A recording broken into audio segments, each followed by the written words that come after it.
a good thing at this point. Now we are recording. You don't want to record this. Pretend like we're getting started and say, welcome to meeting number 363 of the Harpooners of the Sea Unicorn. Whoopie-doo! And a few, yes, and hopefully less. Yes, hands. Yes. Okay, so we always start, of course, by upstanding and doing a toast to the Queen. And that's going to be done by Mr. Getz. All right. All right. Upstanding if possible. Toast to Her Majesty Queen Victoria, to Her Imperial Majesty Victoria, by the grace of God of the United Kingdom of Great Britain and Ireland, and over other realms and territories. Queen, Empress of India, Defender of the Faith, long may she reign. God save the Queen. Here, here. Save the Queen. Save the Queen. From coronavirus. Yep. Exactly. Well, Charles has got it. Charles? Charles got it. It's Charles, yeah. Yep. Yeah. Borax Johnson has it. Who? Oh, yeah. Borax Johnson. So, next meeting is going to be Friday, the 24th of April. It'll either be at 6:54 p.m. at PO's if they open again, or 7 p.m. via the Zoom app, hopefully a little more controllable this time, rather than using Facebook Live. And the story will be the problem at Thor Bridge, and that will be presented by Ed Moorman. Woo-hoo. Hey, where's he tonight? I don't know. I never got anything from him saying he'd try to pop in. So let's see. Oh, man. Still need presentations for 2020 for the casebook. That can be found at Edicts and Expectations. I'll pass that on later. Another announcement to keep nice with other societies, particularly the Noble Bachelors, and their intended annual meeting at the Lemp Mansion. We made some schedule changes like this one, which was supposed to have happened a week ago, actually. Yeah. Month, which we will be doing the 24th. However, it appears that the Noble Bachelors have postponed their meeting due to all the stuff going on. Due to all the stuff going on, and especially since the venue is closed. Yeah, That makes it hard. even more reason, yes. So we will maintain our date of the 24th, whether we do it here or at PO's. That's going to be the big question. Okay. But hopefully, is there any updates or any thoughts when you might be able to reschedule that? No, I have to wait and probably fall, but August, September, something like that. But I'm not off to meet and confer somehow with my my keynote speaker. Schedule is. Okay. We'll try to keep tabs on that. I still have not done anything with the date of the Silver Blaze race. It's in June, so we'll have to wait and see. Yeah. Okay. Let's see. Obviously, other Sherlockian events that you'd normally find at harpooners.wordpress.com/sh events likely postponed currently, but do visit the site when you can for further updates. One exception would be the parallel case of St. Louis. And their March meeting for April, correct? Right. Yeah, we're going to try and do a Zoom one. We're going to learn from your mistakes. Yeah, definitely. Won't argue that one. As I said before, I think the big one on that one is don't advertise it on Facebook. Definitely. Let's see. Also, still got Homes in the Heart. Is anything stopping or slowing down Homes in the Heartland for this? Everything's holding steady with that. We'll see where we are in a couple months. Okay. Any other business or announcements we need to catch up on? One thing that I'd like to mention is I was at the last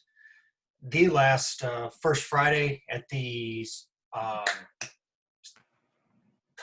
Science Museum, the St. Louis Science Museum. And I was chatting with a guy that there's like, he's on the planning committee, and I sent an email to him. I'm going to try to get in touch with other people, but we were trying to do a combined steampunk Sherlock Holmes First Friday sometime. And that usually takes about a year and a half for that to actually happen. So it's not like, 2 months from now, this is what we're doing. It's more of a, he's here. It's more Well, of, I had stuff all set by one of my computers in another room, you know. And I have done, I tried my laptop and it failed me, and now I'm in. This is the one I use for my guitars. Okay, but it's got a. I'm a member at the Science Center and also a volunteer. And they have done Sherlock Holmes and they've done steampunk separately. oh, I know.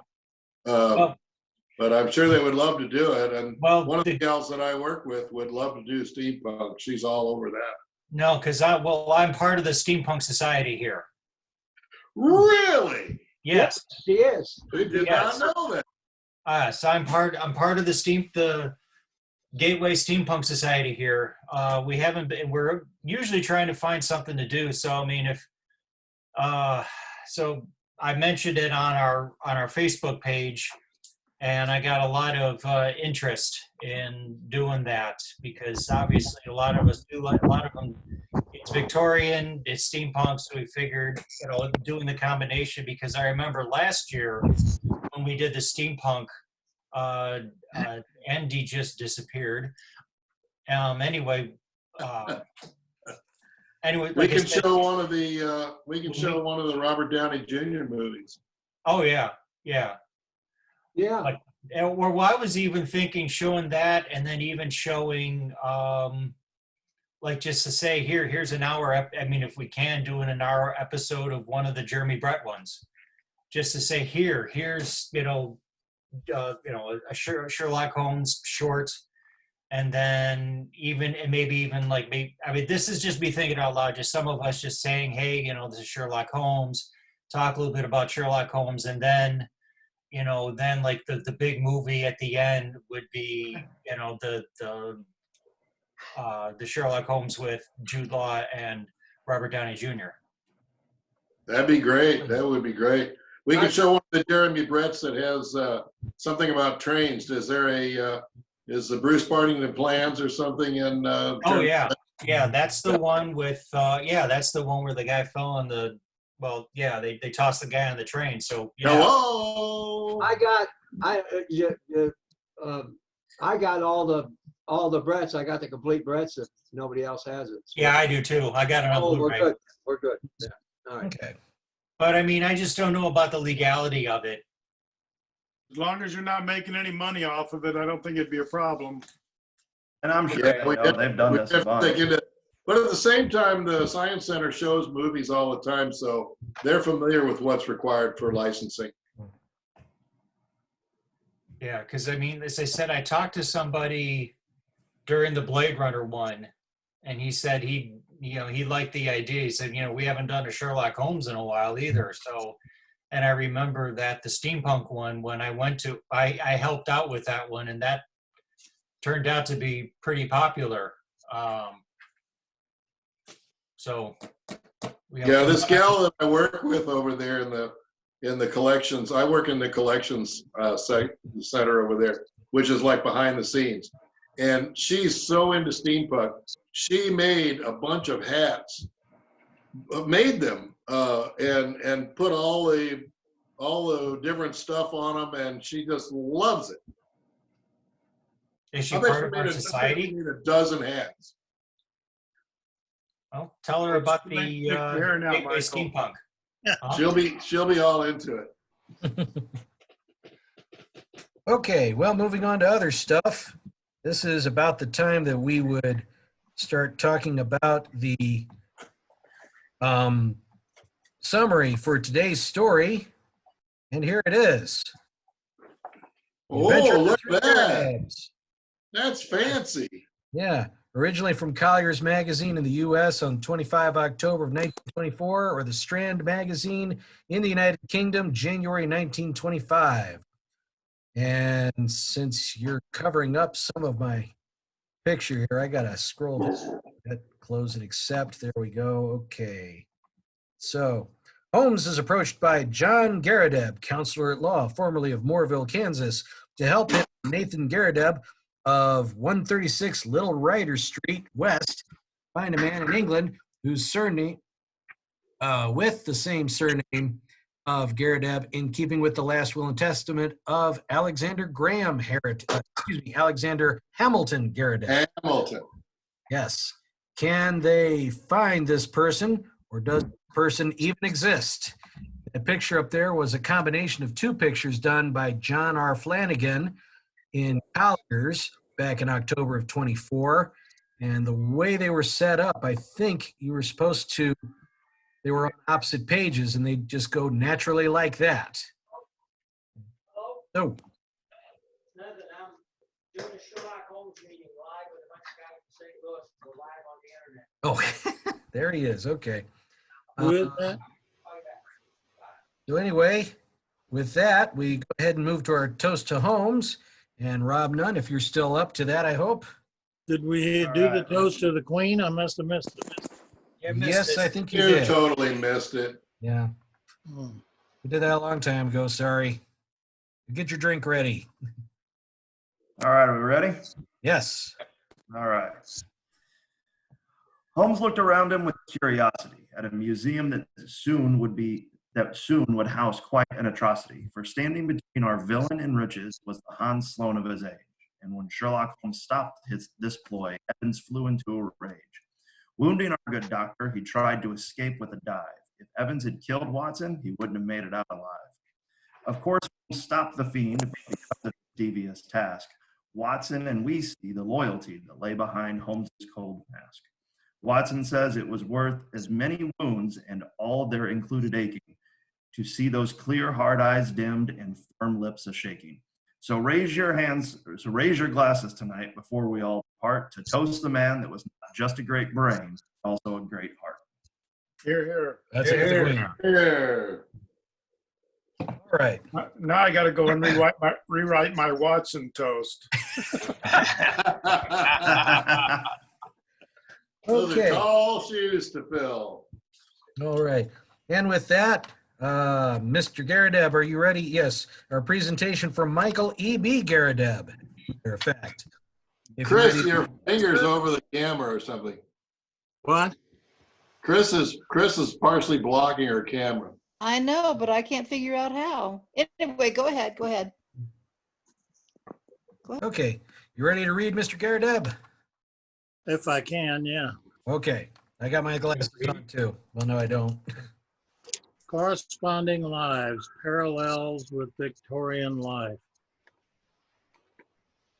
In the summer of '73, when my friend Bill Cochran and I began to configure the attic in my old new house, it being built in '26, this was in DuQuoin, in order to make a bedroom and a playroom for the children. It was 2 bedrooms actually. We were again, but this time together, exposed to the life of Sherlock Holmes. Each of us had read and become interested in these sacred writings years before, and many of you already know the story.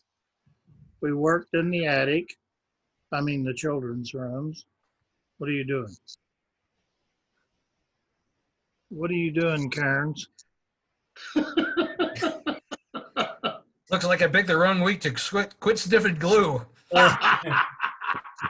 And after a long day on a Saturday night, sought solace, I saw it again, and relaxation by coming downstairs and flipping on the telly to view our now longtime acquaintance, Frank Oglesby, clothed in a ratty old dressing gown and holding the pipe.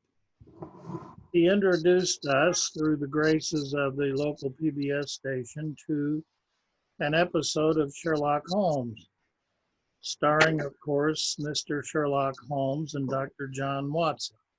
Well, I suppose I mean Basil Rathbone and Nigel Bruce. But that's how it is for people our age. This is how it all began again for us. In our subsequent quest for the holy grail of Holmesian knowledge, which only exists within each of us, we have come to realize that how our lives have been paralleling those of Holmes and Watson. What happened? Where'd Waxenberg go? I guess he just turned off his camera. Right, he's here. He just had to touch his face, which is disallowed today. Yeah. In ways not so completely different, we are living virtually 100 years after the canon. You notice that's when I use years. I only use the final two digits. I could just as easily have been 1895 or 1826 as it could have been 1975 or 1926. In this age of the personal computer and the cell phone, the creations of the devil himself to some of us, we have lived through inventions which have changed our lives forever. And I just got a visit from old Bill as this bloody thing just crashed again. These same things happened to Holmes and Watson, but those inventions are things which we now take completely and utterly for granted. In our monthly reading, Watson says, the telephone directory lay on the table beside me, and I turned over the pages in a rather hopeless quest. But to my amazement, there was this strange name in its due place. I gave a cry of triumph. This quote had a few sentences noted. Now who left?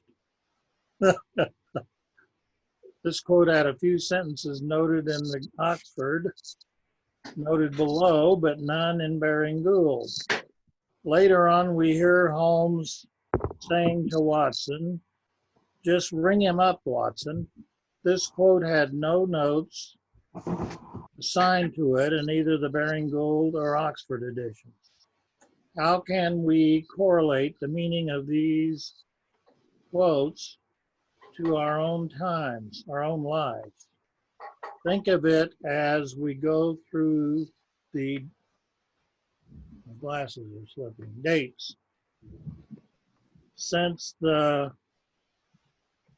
invention of the telephone in 67 and the introduction in London in 76, when our reading occurs, it is found in the runes, not just found or mentioned there, but is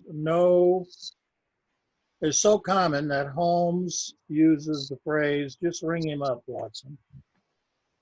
Our chronological Baring Gould tells us the notes for sign occurring in 88, quoting E. E. Barrett, that telephones were in use in London since at least 79, and infers that exchanges were set up making phones available at strategic locations, noting also that there was a telephone at the Yard from 87 or so.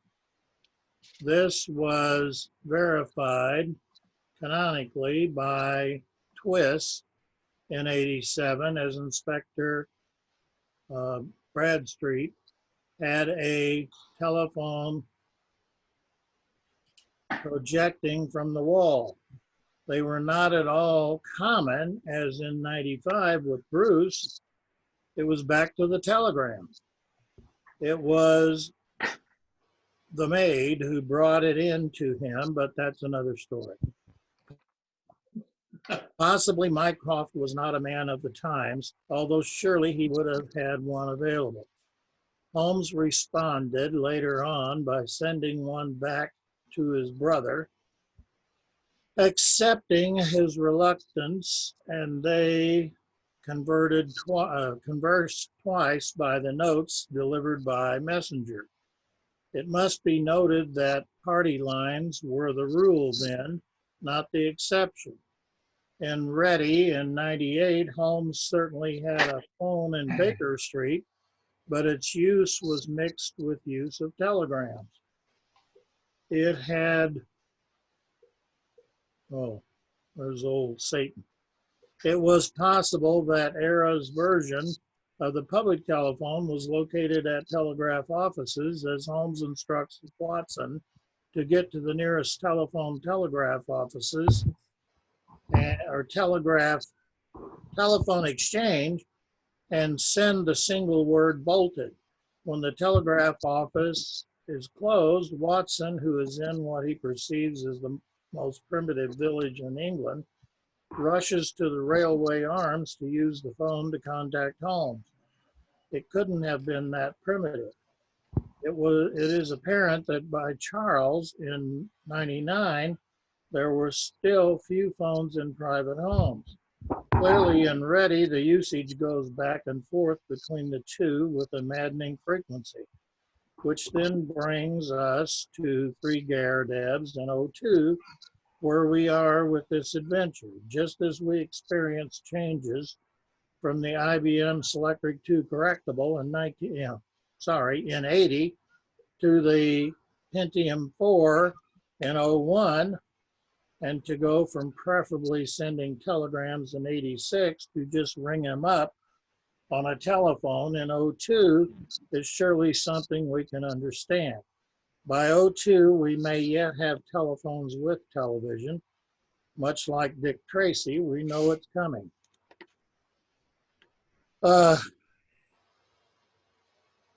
We watched the tapes of 1900 House, the PBS series from the last year of the century, of course, during which their regular programming. We just never found the time before now. The presence of a telephone in their house was not deemed appropriate, as middle-class homes at that time could not afford it.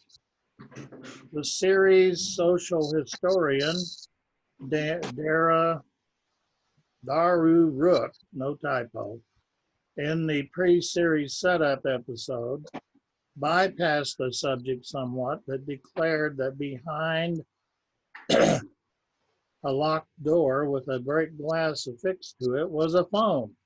So if they need to call for help, they can break the glass and use this.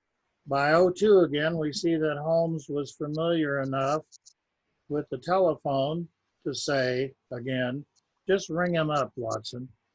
This tells us, I believe, that Holmes and Watson did indeed have a bit of money.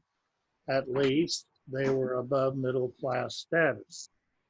Here we sat at any rate in '01, typing our papers on a personal computer, at least most of us, using graphic designs and differing typesets, most without a thought as to how we used to go about it. When I sent out notices for the HSU in '88 and '89, and for a period after, since I have always been behind the curve, I used what I thought to be the ultimate in typesetting equipment, the IBM Selectric 2 correctable typewriter. As those of you who have been around us for that long, we recall that if I had more to say and had come to the bottom of the page, I merely turned the page sideways in the typewriter and typed in the margin. When I used the phone, taken as it was completely for granted in '95, I was sitting next to my first personal computer, which I purchased, used, and from Cochrane, I might add, in 1990. If I traveled to Des Moines to meet with my friend, I was insulated from conversation whilst en route.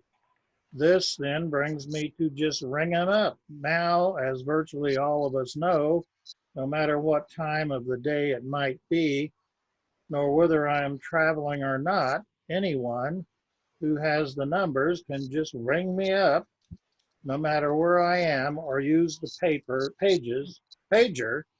I forgot all about that thing. Pager. Shut off the cell phone. In '95, I had no pager or cell phone, and much less aggravation than now. I love them. I love him. Look at him. Isn't he cute? He looks like a frog. much less aggravation than now. These days, to the younger ones of us, especially, one is just rung up whenever the feeling strikes. In 95, I had no assistant, but now in 01, I have one. He's 26 years old. He carries a pager for work, a cell phone for work, and a radio in his vehicle, and also carries a personal cell phone on which his fiance can just ring him up whenever she feels the need. Attending a meeting, conducting a class, well, family is more important. He thinks it funny if there was a time when I didn't have a computer or a cell phone. In 93, whilst in the police department, 73, whilst in the police department, I developed a rather innovative program for grade school children in which they were introduced to the police, to safe bicycle riding on the streets, to fingerprinting, even to drug paraphernalia, a variation on officer friendly. We got a lot of national media attention. The television production company even came from Chicago to do a story on our innovations. Do we have a copy, though, of this piece sent out to any television station in the country which cared to air it? No. You see, in 73, we had no recording devices connected to our television to tape it. Well, we did hear that a fellow up the street had some sort of device, but if he taped it for us, how would we watch it? 4 years later, though, virtually everyone had them. They are called VCRs. Boy, that was a long time ago. Our lives have changed so much in the field of communications. From a lost television report to video recorders in each of our homes, some even built into the televisions themselves. From typewriters to personal computers, which are obsolete 6 months after one purchases them. From the telephone tied to a wire in one's home or office to a completely mobile cellular phone, how very different it was and is for us from 73 to 78, from 89 to 90, and from 95 to 01, just like us. Holmes and Watson experienced these same changes, albeit not so many, so bloody fast, but experience them they did. To them, I am sure the innovations were just as meaningful to their lives, maybe even more so, and maybe seemed just as fast. We have been since 74 and are in 01, when this paper was written first, experiencing our changing lives with them. Just as through the readings, we go through their changing lives with them. We share these changes each time we set to compose our thoughts on those stories which mean so much to us. We share them each time we just bring up each other to talk about them. Thank you, thank you. That it? That's, what do you mean is that? Who said that? Keep going. Keep going. You're going. Oh, that's it. Okay. All More. right. Well, before we get to discussing more about the Three Garridebs, let's go ahead and get our toast out of the way by our good friend John T. Foster. Okay. With his newly rewritten toast. With my newly rewritten toast. Right here, really big. In 1892, Watson published Red-Headed League. In 1902, Watson published Three Garridebs. Was Watson responsible for the crime in Three Garridebs by giving the idea? Here's to Watson. Here, here. Wow. It's funny you mentioned that because Yeah, they made some of my notes from some of the stuff that we did last year for Holmes's birthday, and I made an observation for this story when I did the paper for it, that it almost seemed to be the Red-Headed League Part 2. Yep. Digging down into the basement and everything. But something else I noticed, let's see. I went ahead and printed this out. I'm sorry, almost giving another report. So go ahead and get your glasses and other props out. When I have again been going through the canon accounts, reviewing them for these Advent calendar commentaries, which I wrote back then, I was again reminded of what Watson said about Holmes in The Adventure of the Greek Interpreter, mentioning that he saw him as a brain without a heart. I was further struck by what Watson said about Holmes in this account, Three Garridebs, when the good doctor took the shot from the villain's revolver. I better get my glasses on too so I can actually read this. Yeah, I couldn't hardly read mine with my glasses. I felt a sudden hot sear as if a red hot iron had been pressed to my thigh. There was a pistol came down on the man's head. I had a vision of him sprawling upon the floor with blood running down his face while Holmes rummaged for weapons. Then my friend's wiry arms were around me, and he was leading me to a chair. "You're not hurt, Watson. For God's sake, say that you're not hurt." It was worth a wound. It was worth many wounds to know the depth of loyalty and love which lay behind that cold mask. The clear, hard eyes were dimmed for a moment, and the firm lips were shaking. For the one and only time, I caught a glimpse of a great heart as well as a great brain. All my years of humble, single-minded service culminated in that moment of revelation. I remember that quote. That's one of my favorites. Yep. It was probably one of the few moments where he did not seem to go with C.S. Lewis and become, men with stomachs, men with brains, men without chests. Oh. What shenanigans are you doing behind that red screen, Mike McClure? Yeah, it's none of your business. I'm enjoying every minute of this obscurity. All right. I got some old news I'd like to share. Uh-oh. I hope everybody can kind of see this. Not anymore. Let's see if I can get it where it's visible. Well, maybe if I Part of turn it is your background. There you are. There we go. Many, many years ago, back in 1992, the Harpooners participated. If you put it on the speaker view or something, it might be bigger for a second for you. We participated in helping a man by the name of Daryl Maximilian Robinson put on a play, a Sherlockian play. He first did it at the mother-in-law house when we used to meet there. Not the mother-in-law house, I'm sorry. Miller's. Miller's daughter. Miller's Miller's daughter. daughter. Excalibur Productions. And Yes. we put the play on there, and then he went ahead and did the play down in St. Louis in at some theater down there, and several of us went to that. Well, I put this on my blog quite a while ago, and I don't always go to my blog and check here lately, but back a year ago now, Max responded to this, which I'd put up about 4 or 5 years ago. And in March a year ago, he said, "I should like to take this long overdue opportunity to thank Michael Bragg, John Foster, and all the members of fine capital St. Charles, St. Louis, Missouri Sherlock Holmes societies."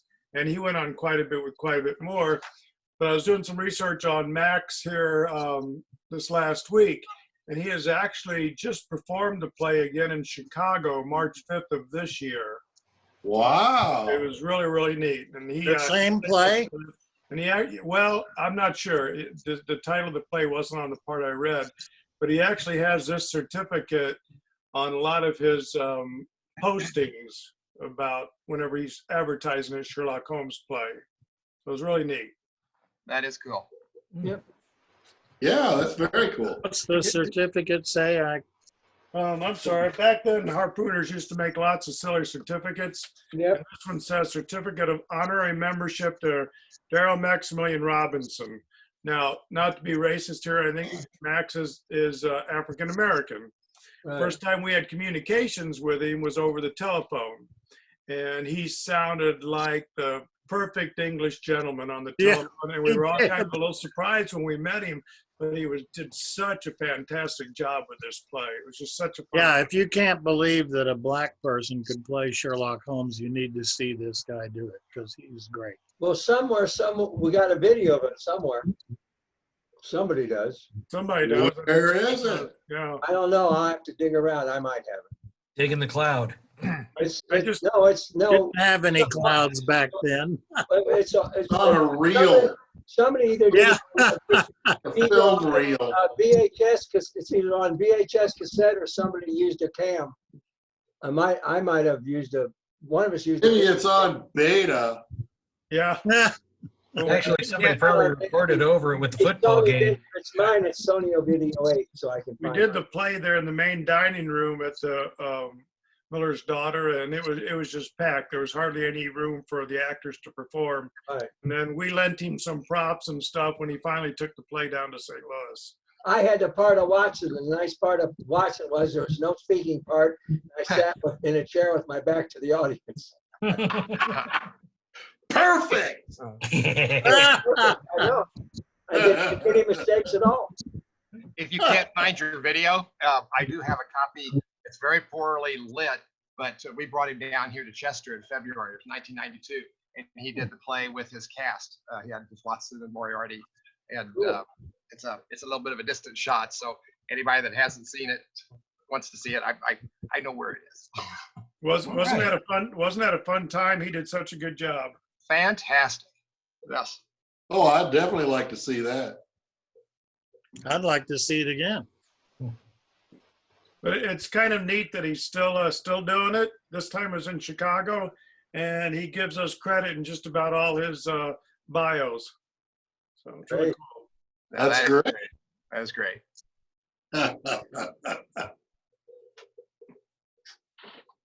Well, look at that. Kevin's moved to another room. He's got a bigger house than I thought. Is he in his house? Yes. That's his library. I like that room. Library. Sure, that is really neat.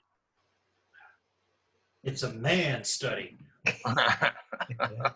Man cave. No, man study. I don't do the man cave thing. Man study. Got to make it look sophisticated. Yeah. Oh, your room is nice too. Are those is that just wallpaper? Oh, it's just a background. Nice background though. I heard this week of It someone is. Man, I can do that. I Well, can do that. Wow. It's not as good as Mike McClure's, but what we gonna do? You know, Well, you know, the gates of hell are only open once in a while. You look, Waxenberg, did you have something? Nope. I thought you started to say something. I say too much most of the time. I'm better off. Well, leaving. that's because you're a lawyer. You can't help that. I was born to it. Okay, well, do we have any other final thoughts on Three Garridebs? Final thoughts. It Um, mentioned everybody understands what that tree Watson was talking about. I know everybody probably doesn't have the bearing gold, but the tree at the end of Oxford Street, everybody understands what that was. that's the hanging tree. So they could hang three. So they could hang three at a time. Yeah. There's actually a triple hanging post. Isn't it still there? Yes, it is. That's what I thought. Or the spot is marked at least. Yes. Okay. Okay. Well, Waxenberg, did you have something you wanted to add? Waxenberg, we're waiting to hear from you.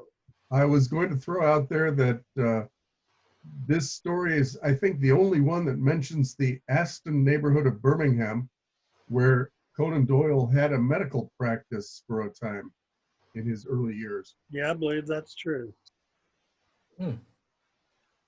Interesting. And does the knighthood that Holmes turned down correspond with ACD's own Knighthood. knighthood, whatever that was? I thought he got that knighthood back with Black Peter in '95. Doyle was? Well, I'm sorry, no, Holmes got it. Or no, he got a jade pin. Yeah, they mentioned turning it down in this story. in 1902, you're correct. That's when Doyle was knighted. There you go. Okay. That's right. Well, on that note, there's only one toast left to do, and hopefully I can do this right. You know, we've had some special people do it before. We've even managed to have Basil Rathbone do it, believe it or not. Maybe some of you have seen that. The last time we had, the first time we did a virtual one, we did texting from the mother-in-law's restaurant to where I was in Orlando. Go figure. So now, if I can do this right, we will have 221. Unfortunately, there'll be some video to go with it. You can ignore that if you like. But we'll have 221B read by Vincent Sterrett.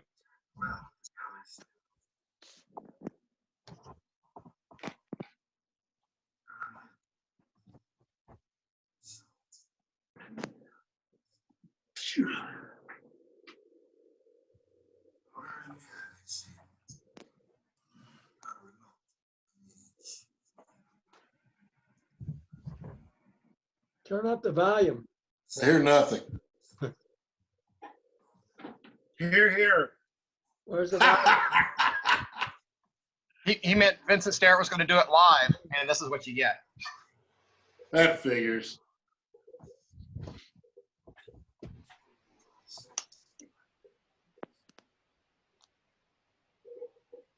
That's the Hobbit.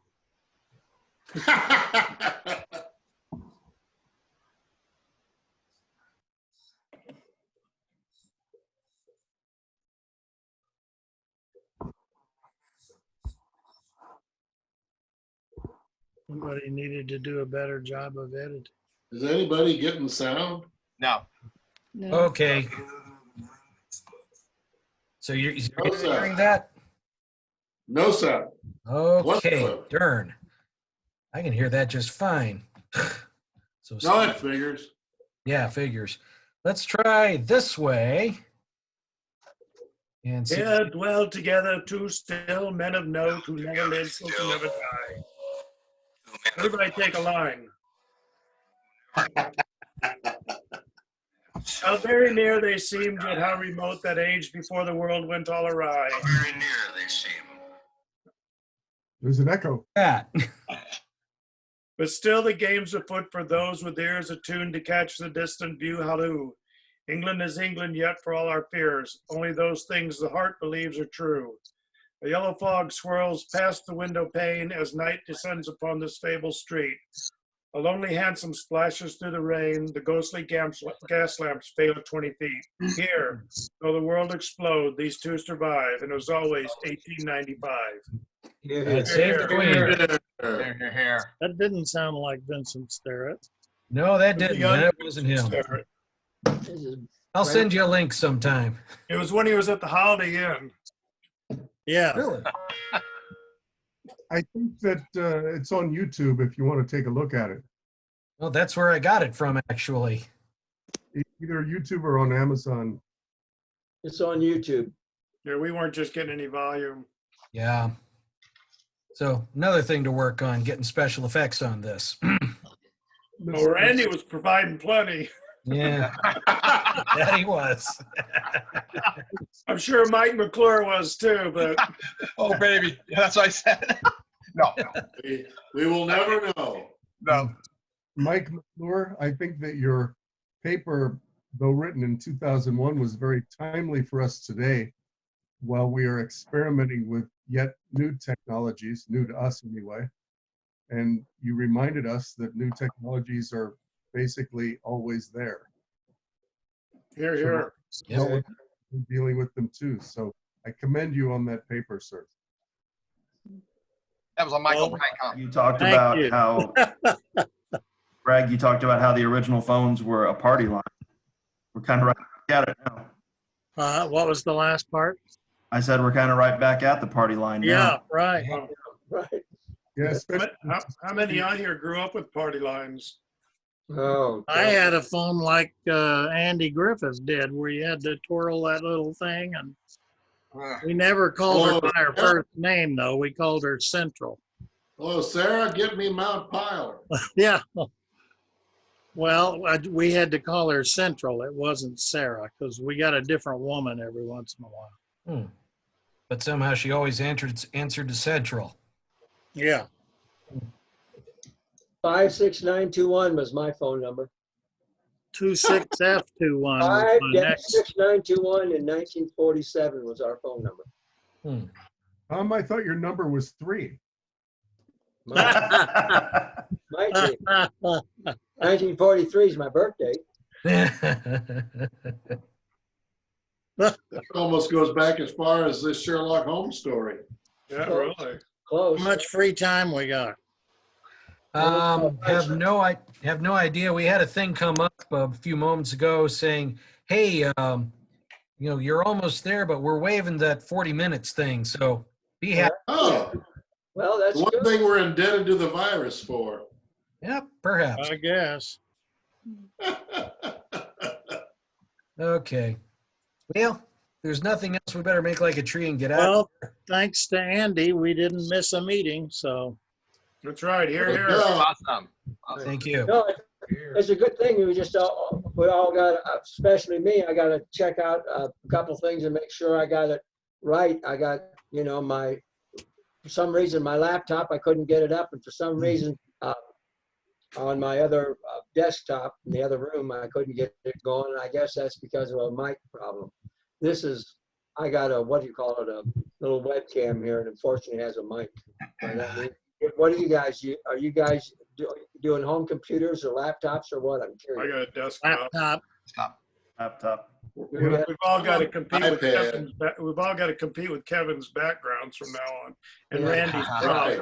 And yours, and yours. How many people were using desktops? Not me. Not me. I'm using an iPad. All right. Well, that's cool. Oh, yeah, I saw 2 iPads on there. Yeah. Okay. That works. Yep. I could have done it from my phone, but I had less control that way before, especially when those guys got in. Yeah. Problem. I thought that the quality of the pictures and the clarity of the sound is really good, though. Yeah. Yeah, I did. Except for McClure's. I can't get over that There's room something wrong cluster. with You gotta McClure's. invite us down there sometime. Well, I tell you what, I want to thank you all for helping me get over my phobia of attending one of your meetings. Because the last one I came to, I had to push Michael Bragg's car to the meeting because he ran out of Well, gas. that was the first meeting we ever had. How many meetings ago was that, Andrew? 362. Yeah. Wow. But most people have been here have pushed one of Bragg's cars. One of the just got MG enough time. Oh, I'm honored. I'm honored. Or carried him up some steps at one time. Yeah. I love the idea that I MG. God. have to do that. I guess I'll. Sorry, what was that again, Mr. Waxenberg? Waxenberg, you skipped like a record. I like the idea of having a meeting where I can finish a bottle of bourbon, not have. Yeah, that's nice. That's nice, yeah. Right. You don't need a designated driver. Nope, See, no, this virus did some good in the whole scheme of things. didn't have to call it a handsome Uber. Hey, They usually get an ugly one, though. has anybody seen, I saw it the other day on YouTube. There's a digitized, a colorized video of New York from 1911. You can find it on YouTube from 1911. It's a digitized, colorized video, and in one spot, a handsome cab goes by. It's awesome. Wow. It's downtown New York. Practically everybody, summertime, practically everybody's got on a straw hat. They're walking around. It's viewed like this, you're looking like this, and suddenly you see this handsome cab go right in front of you, about halfway through it. And it's been colorized, so it's kind of So it's black. no, it's still color. No, it's got color, but I mean it fades in and out, sort of like when you see like a World War II movie that's been colorized. In some places it isn't, but there's a sweet, handsome cab go by with a really nice oval window on it. It's really awesome. So if you Did you just barely glimpse the crest on the door? no, I didn't see the crest. I wish I had them. Darn. Anybody know where you can find a handsome cab? I can find a horse, but I've looked around for a handsome cab, but the price is probably beyond description. It's like getting one of those phone boxes from England. You can buy them cheap in England, but it costs you a fortune to get it in the United States, you know. I need a vintage. The, one. A vintage horse. Yeah, one from, I think that I've got Yeah, one a like link to this. your YouTube video up there in the chat. this is what you're looking for, Tom? I got one of those. I want a real one, so I'd like to have. Oh, you want a real one? Now, see, I can just see us all lined up next month with a whole bunch of props. there we go. Okay. Didn't know where that came from. Oh, yeah. We got to get Joe Eckrich in on this. He'll outdo us all. We gotta get Mike McClure in person. Yeah, that goofball. Highly That'd be a overrated. trip. I got no camera they can send him. Are Yeah. you still there, McClure? Yeah. Hello, there he is. hello. Yes, yes. Did the meeting start?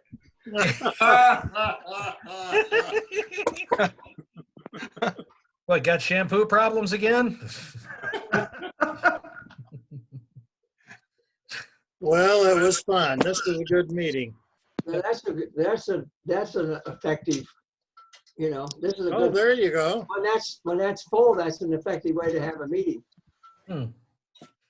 Okay, well, on that, better call, we got to go home sometime. Well, some of us are already home. I'm not, so I'd like to go there. Where are you? Yeah, I went to church. sure. Yeah, it was close. Vacant. Yeah. You, All right, well- you needed some help when you did this meeting? Well, there was nobody here for that either, so. Thank you for setting this up, Andy. Yeah, Yeah. thank you. Okay, well, hopefully we can do this better next time, figure out some of the bugs and not have more uninvited guests like that again. And Yeah, that's a shame that had to happen. It wasn't your fault. all But right. at least we know how to avoid it now. That's Well, it might right. have been his fault. We don't know who follows his Facebook page. Yeah. Exactly. That's true. That's true. Or Twitter. I now have an interesting story to tell for both harpooner meetings that I've attended. This is true, yes. You guys are legendary. Yeah, figures. Okay, well, we'll see you next time. And don't forget, what is the 24th of April? 24th. I bet we're still here because I I don't hope think it's going like to this. change, despite what my dear leader says. Yep. Boy. Well, probably go. Yeah, I have an audio for you. There's a 5-pound Scottish note, a real one. But on the back of it is Jack Nicklaus, and this is a true story. When he won at St. Andrews. Oh, cool. He won at St. Andrews. The people at St. Andrews would not let him become an honorary member of the club, but it bothered the Scots like me.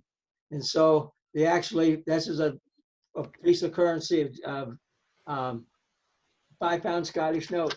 And it's got Wow. a picture on It the. looks pretty light for 5 pounds. And it's actually, with some of my trivia, if we're going to pull out World Championship trivia, I got a bunch of crap like that, but because I'm a golfer, that I forgot I had that. I was digging over and looking for something, I couldn't find it. Will that even buy a Scotch ale? Yeah, something like that. But anyway, the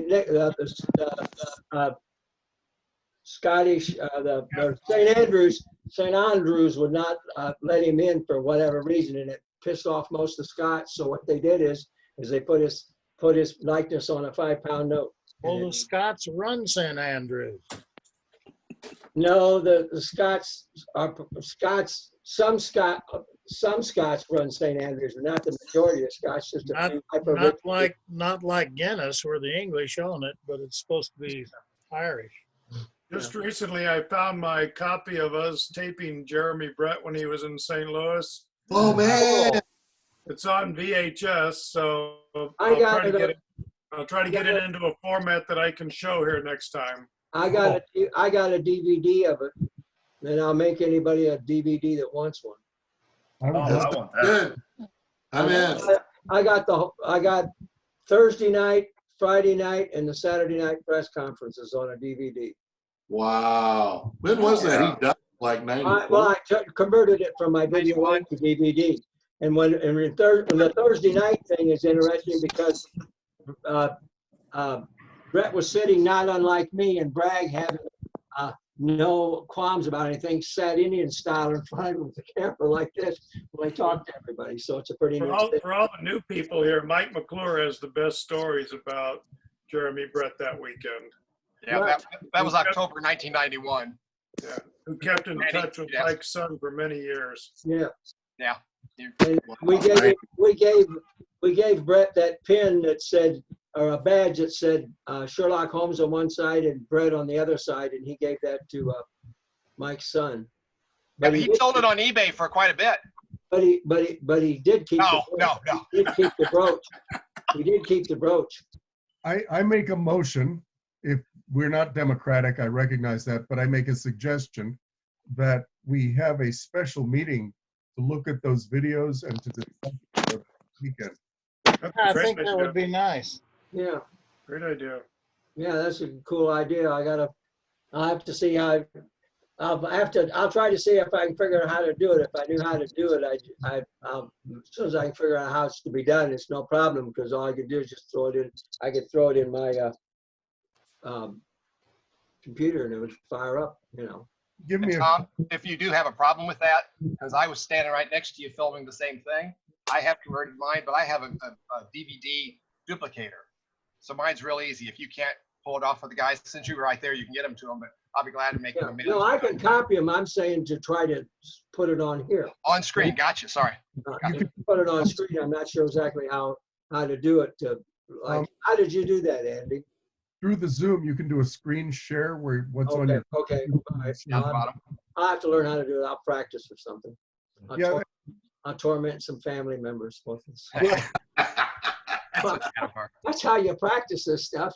You got to call somebody and torment them until you get it down correct, right? That's right. That's right. To do it.